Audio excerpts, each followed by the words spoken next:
we say good morning to Jody Neal, a sexual abuse survivor, an expert, a meta insider. And Jody, these numbers are insane. I just want to make sure this is right. 500,000 children a day are being targeted online by sexually charged messages on Facebook and Instagram. Is that right?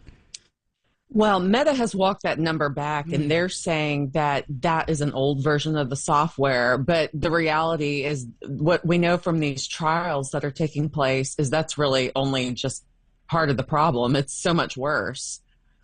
In what way is it worse? I don't know how it could be worse than this, but how is it worse?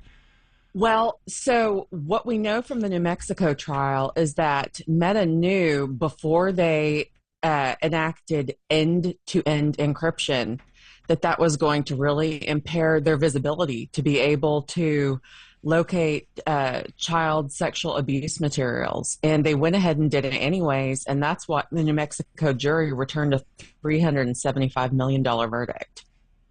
You know, the scary part about this is, I don't think parents really realize what's going on online. They know their kids know more about it than they do, and as long as they're quiet, that's all that matters. Right. Yeah, that's the problem. And the price that we're paying for the silence is, really the souls of our children. Have they done anything? Have they stepped up their guardrails to keep, innocent little children innocent? I would argue that they did the opposite by enabling this end-to-end encryption. I mean, that has really impaired their invisibility to do their job. And we know from the reporting data to the National Center for Missing and Exploited Children that Facebook and Meta was a huge part of the reporting in the year 2023, and it went down by 7 million. It was a massive drop when end-to-end encryption went through. So, and those are the images that are being shared. Those are known sexual abuse materials of children. Jody, if you had the opportunity, what would you say the solution would be? If you could impose a solution, what would you say it needs to be? Oh, what a great question. Well, a federal level comprehensive child protection package. I would absolutely love to see something like that passing unanimously in both chambers. What do parents need to look for? I mean, you are a survivor. You're an expert in this field. I've got 2 teenagers, and they were handed phones, not my choice, but at a very young age. What needs to be looked for if you're a parent?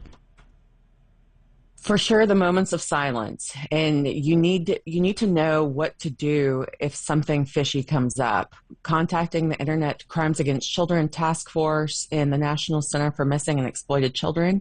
If you have any good leads, I think that parents can start to reframe themselves as frontline defenders of their children, which they are.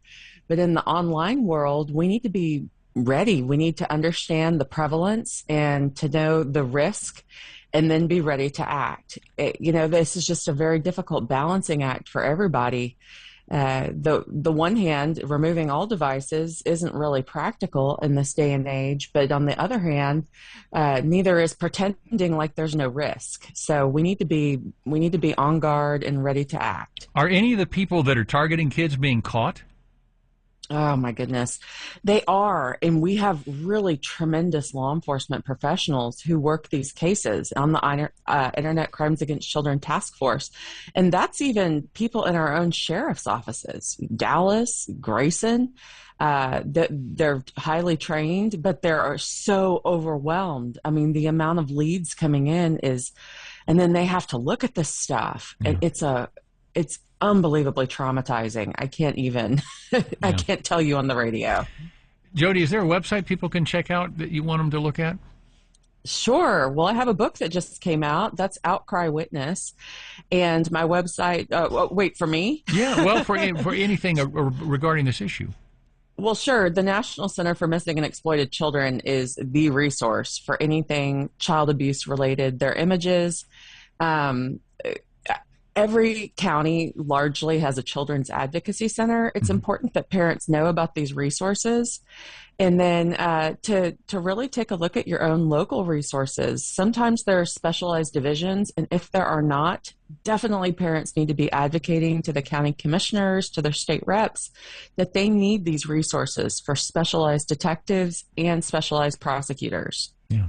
Jody Neal, thank you so much for coming on. We sure do appreciate it. Thank you, Jody. Thanks for having me. You bet.